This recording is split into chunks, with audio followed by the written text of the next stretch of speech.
Hello and welcome to another sound design tutorial with Sky River Sound. Today I'm going to be doing a tutorial introducing you to the idea of using a compressor to glue your sounds together and add cohesion to the sounds that you're making. This tutorial is not meant to be an exhaustive introduction to everything compressors do. It's just going to be one tip of how I like to use a compressor to help add some cohesion and help my sounds to be glued together, for a lack of a better word. So you may have heard of compressors before as being about level control. I want you to forget that idea. It's not technically totally wrong, but it's going to kill the emotional impact of the sounds that you make if you think of compressors in that way. So don't think of them as a tool for controlling levels or controlling transients. They're tools for shaping the character of your sound. So I've got here my favorite compressor for doing this, and you don't need to use the same compressor that I'm using. This is just the one that I learned this trick on, or an emulation of the hardware that I learned this trick on. But feel free to follow along with whatever compressor you want.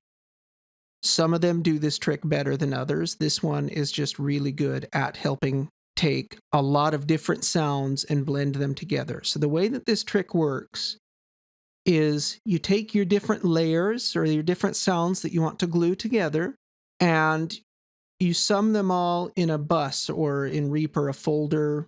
And then on that bus where everything is getting summed or added together, you place your compressor.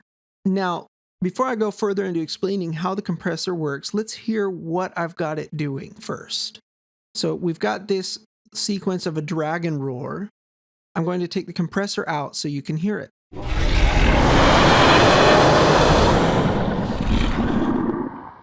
Watching people get set on fire never gets old, so I'm using this for multiple tutorials. Anyways, here it is with the compressor.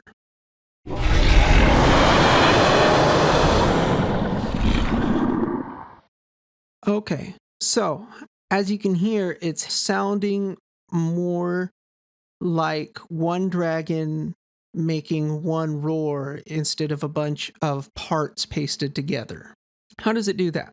The way that a compressor works is you send your signal into it, and once the signal level exceeds a certain threshold, you can see that in this knob here, then the compressor is going to start attenuating the sound or turning the volume down. So because it's turning the volume down automatically, this allows you to then use makeup gain or turn the overall signal up.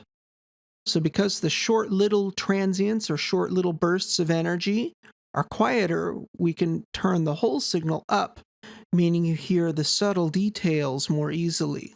So the way that this compressor is working and the controls that I've got set here, I've got the threshold set to where it gives me the amount of gain reduction or attenuation or turning the volume down that I want. That's what this meter here does. It shows how much compression is being added. Then once the signal exceeds the threshold that I've set here, it then is attenuated based on the ratio that I've selected here. The way that the ratio works is, right now it's set to 2, or in other words, 2 to 1, meaning for every 2 decibels that the signal exceeds the threshold that I've set, 1 decibel of increased gain comes out. So let's see if I can help this make any more sense. Let's set the threshold just to 0, and let's hypothetically say that a signal comes in that is at 0. What that means is, because the threshold is set to 0 and the signal is 0, no compression will be applied.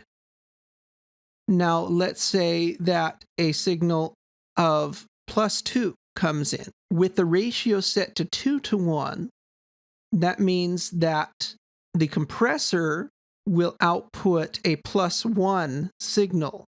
If we set it to 4 to 1, then in order to get that same +1 signal out, we would need to feed it a +4 decibel signal. And 10, the same idea. So in order to get 1 decibel of increase over the 0 threshold that we had set, we would need to feed a +10 signal into it. So I hope that makes sense. Basically, if I summarize it, the way threshold and ratio work are anything below the threshold, the compressor ignores. It only starts turning the volume down once the signal gets louder than that threshold. And the ratio determines how aggressively it's turning down that volume. These attack and release knobs are on a lot of compressors. And what they mean, the attack is how fast should the compressor start working. So right now I've got it set to 3 milliseconds. And what that means is that the compressor is going to wait for 3 milliseconds after the signal has hit the threshold before it starts turning the volume down. Release is kind of the opposite of that.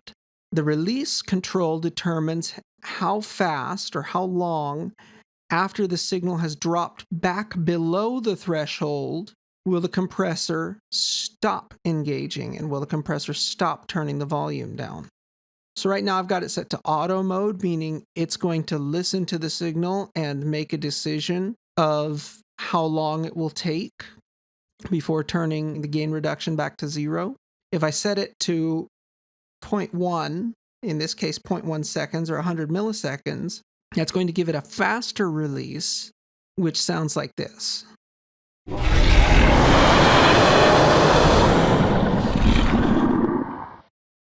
And I could also change the attack. Hear how it kind of falls apart if I open the attack too much and give it too slow of an attack.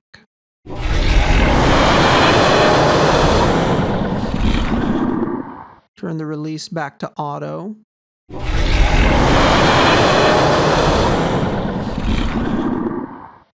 But hopefully you can hear why it is that I said earlier that you shouldn't be thinking of compressors as strictly a tool for controlling volume or controlling your levels. You can hear how much the character of that dragon's roar changed as I adjusted the attack and release. And those are really the way that you can shape the character of your sound using a compressor, is because those attack and release controls, in conjunction with the ratio and threshold, allow you to shape the envelope of the sound in an organic and dynamic way. So I hope that all made sense. Let me know if this has helped you. Thank you for watching how to glue your sounds together using a compressor. And let me know if you'd like to see more of these 101 or intro tutorials. Thank you so much for watching. I hope to see you all next time.